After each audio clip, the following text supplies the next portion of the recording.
Marxist communist கட்சி வெளியிட்டுள்ள அறிக்கையில், நாடாளுமன்றம் மற்றும் மாநில சட்டமன்றங்களில் மகளிருக்கு 1/3 இடங்களை கட்டாயமாக்குவதில் மார்க்சிஸ்ட் கம்யூனிஸ்ட் கட்சி உறுதியாக இருந்து வருவதாக தெரிவிக்கப்பட்டுள்ளது.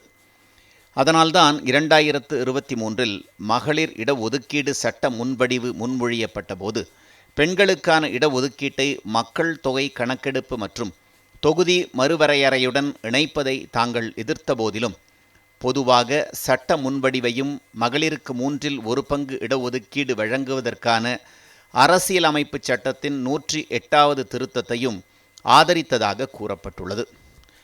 தற்போது 2 ஆண்டுகளுக்கு பிறகு எதிர்க்கட்சிகளுடன் எந்தவித கலந்துரையாடலும் இல்லாமல் மோடி அரசு மீண்டும் புதிய முன்மொழிவுகளுடன் வந்துள்ளதாகவும், மாநில சட்டமன்ற தேர்தல்கள் நடைபெறும் நேரத்தில் தேர்தல் ஆதாயம் என்ற குறுகிய அரசியல் நோக்கத்தை மையமாக கொண்டு இத்தகைய ஒரு முன்மொழிவு முன்வைக்கப்படுவது மிகவும் ஆட்சேபனைக்கு உரியது, ஏற்றுக்கொள்ள முடியாதது என்றும் மார்க்சிஸ்ட் கம்யூனிஸ்ட் கட்சி தெரிவித்துள்ளது.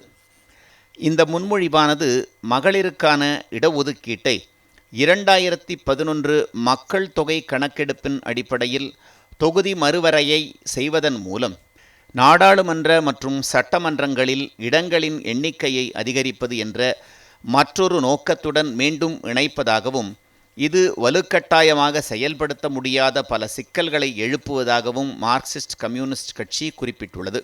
இடங்களின் எண்ணிக்கை அதிகரிப்பால் ஏற்படும் தாக்கங்கள் குறித்து அனைத்து அரசியல் கட்சிகள் மற்றும் மாநிலங்களுடன் விரிவான கலந்துரையாடல்களையும் ஆலோசனைகளையும் நடத்துவதற்கு ஏதுவாக மகளிர் இடஒதுக்கீடு தொடர்பான புதிய முன்மொழிவுகளை ஒத்திவைக்க வேண்டும் என்றும் வலியுறுத்தியுள்ளது.